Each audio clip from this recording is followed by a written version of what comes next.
first, we begin with the brushback, and we begin in Anaheim with the Angels hosting the Chicago White Sox. You would think at this point we would have talked about everything that Shohei Ohtani has done, because it seems like he has done everything. It's as if he hits a new milestone every single day.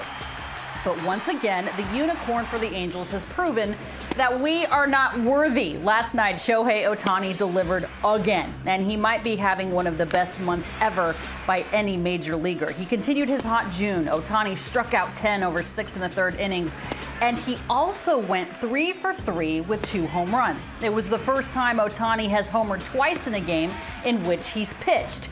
By the way, he leads the majors in long balls with 28. He became the 6th player in 130 years to hit 2 home runs in a game and strike out at least 10 batters. He's the first American League player to do it in 60 years, when Pedro Ramos did it in 1963 with Cleveland, back when they were the Indians. This month, Ohtani has 13 homers, 7 doubles, 2 triples, and 26 RBI in 24 games. He has also stolen 4 bags. On the mound, he has a .326 earned run average with 37 Ks and 5 starts. Ohtani left his outing with a crack in his fingernail, but thinks he exited before it got too bad.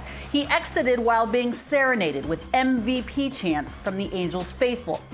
Hard to argue that Ohtani isn't the best in the game. The best in the NL West hosted the best in the AL East at Chase Field on Tuesday, and the Diamondbacks made yet another statement in their 2023 campaign. And according to D-backs manager Torey Lovullo, it came as early as the first inning. The Bats, well, they were ready. Rookie outfielder Corbin Carroll delivered a 3-run homer in the first off of Taj Bradley, and first baseman Christian Walker followed suit with a solo shot that put Arizona on top early, 4-0. D-backs ace Zach Gallen was on the hill, which just seemed like an automatic W. But the Rays put up 4 runs in the second inning, 2 of which were scored on wild pitches by Gallen.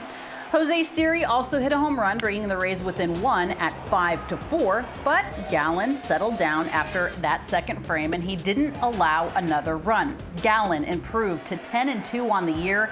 He has a .302 earned run average. Evan Longoria and Ketel Marte, well, they hit solo shots, and Geraldo Perdomo added an RBI sac fly to give Arizona the padding they needed. They won the game 8-4 over the team with the best record in baseball, and they sit at 48-32 in the NL West, 2.5 games ahead of the San Francisco Giants. From big statements to big personalities, Jazz Chisholm Jr. is off the IL and back with the Marlins, and he wasn't the only one making a return for the Fish.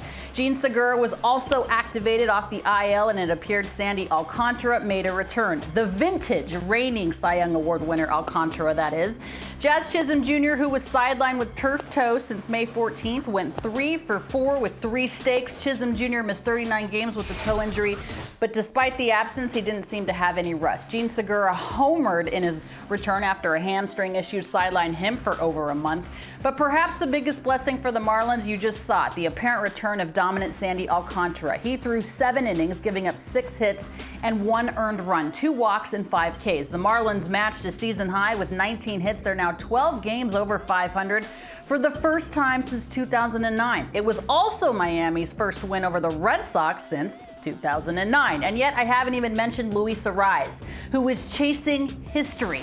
At historic Fenway Park, his first trip this season to Ted Williams' house, Arraez went 2 for 5 at the plate. His average is holding steady at .399 as he flirts with .400. Hall of Famer Ted Williams, who called Fenway home for 19 seasons, is the last player in American or National League history to hit .400. He did it in 1941 with a season-ending .406 batting average. Could we be witnessing history once again?